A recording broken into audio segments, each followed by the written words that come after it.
In this video, we'll cover how to add this sort of layering to a crochet object. I tend to use this for clothing, as you can see here, but you can use it for anything.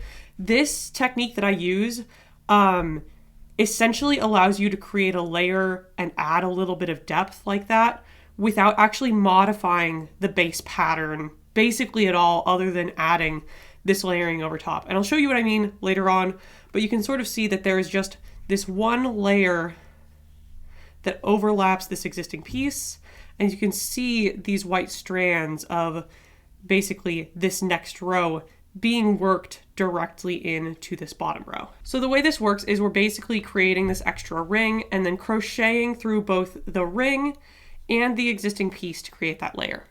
So when we're doing this, we want to work our existing piece, the thing that's going underneath the overlap, to a row further than where we actually want the overlap to start.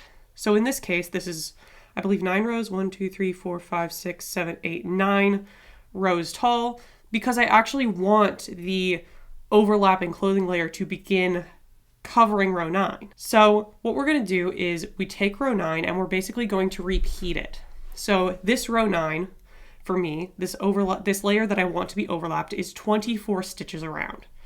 So what I'm going to do is I'm going to find the end of this mess of yarn. I'm going to get this as a slip knot on my hook, and I'm going to chain 24 because that, again, that's the number of stitches in row 9. So we're basically making the circumference or the number of stitches in row 9 as a ring. So 24 here. So I have my chain of 24. I'm now going to flip it around and link it up with a slip knot. I tend to work through the back bumps. I think it looks cleaner. You don't have to do this. You can work through the top loops of your chain if you want. I just prefer the look of working through the back bumps. So I'm going to slip stitch there, and I'm going to make sure that I haven't twisted this loop. We want to make sure that this is not twisted. So I've slip stitched this. I'm now going to chain 1 and single crochet into that bump we slip stitched into. I'm then going to single crochet into every bump around this ring. And this is what's creating that overlapping layer. You can actually get into these back bumps. It's a little tricky, but I do prefer the look of it. And again, we're just putting a single crochet in each of these back bumps for a total of 24 stitches around. Again, repeating the same number of stitches as we have in that final row that we did on our other piece. All right, I now have my ring of 24 stitches. I can bring this guy back in. So I've got that first row. This is the overlapping row. You can do more than this if you want. If you want a bigger overlap, you can keep working rings here and then do this step. But I'm just going to do the one row for now. So this is where we're going to attach this ring to this piece. So I'm going to first actually add a stitch marker here so I know where that last stitch of my round is. Now I'm going to go in to the first stitch of this circle. I'm going to move it so that my hook is going through the middle of the circle, just so it's a little bit easier here. And I'm going to find the first stitch of this round. So you can see this is where I cut my yarn for that last stitch. I'm going to go in also under that stitch. I'm now going to move that ring so that my hook is going up through the middle of the ring before I work a single crochet going around both of those stitches.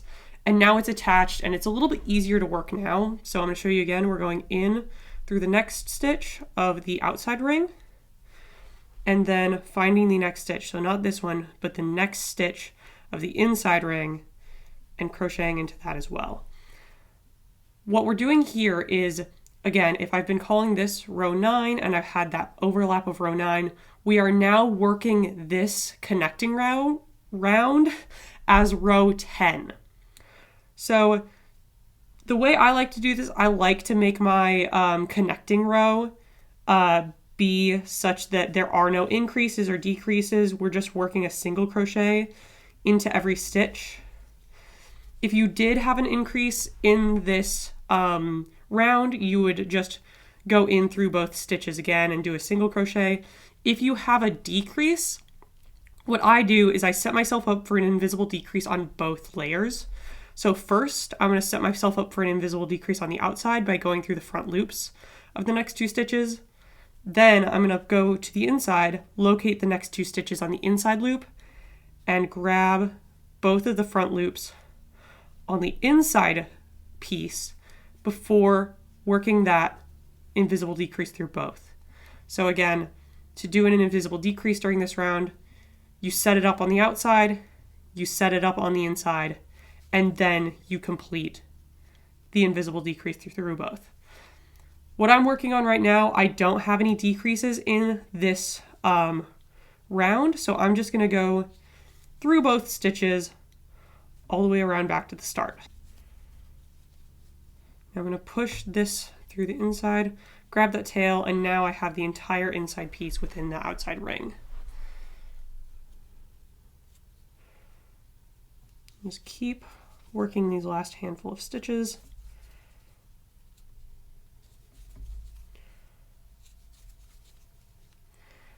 And you will want to make sure that you are actually going through all of the stitches and matching them precisely. I've had times where I don't quite get them matched up and then I have to rip them out and go back, but we should be going through each stitch in the outside and each stitch on the inside. And now you can see it creates this really nice clean overlap. If I flip it up, you can see that that purple stitch has gone through the blue as well. It does create a little bit of a thick spot here where the overlap occurs, but that's just kind of how it goes. And we've essentially finished that next round, that connecting round, and we can continue the rest of our pattern as normal, starting from, in this case with my example, row 11. So we had an overlap in row 9, our connecting row in row 10, and we're continuing on, starting with the same pattern as we're following from row 11. And again, I really do like this because you really can't apply it to anything without modifying the pattern basically at all other than adding that overlap. So I hope that that is a useful technique for you in your crochet projects.